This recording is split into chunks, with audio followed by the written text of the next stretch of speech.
tứ phong tài lật bài thì mình sẽ bài tới lật bài nè mô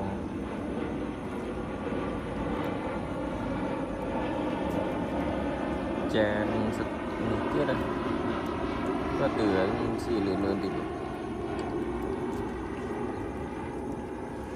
chuyện khay cái tóc tóc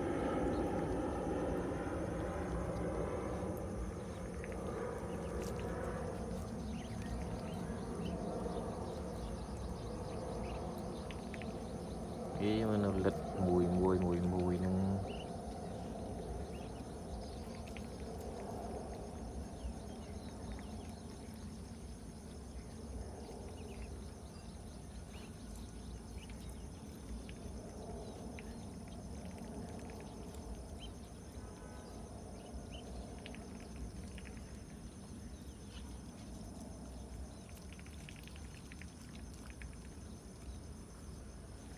xí từ hả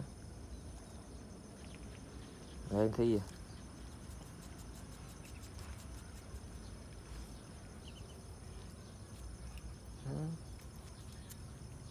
nhà tiếng điểm này thì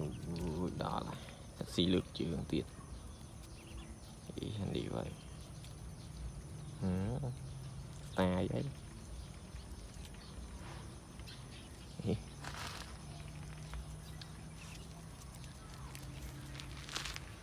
là tao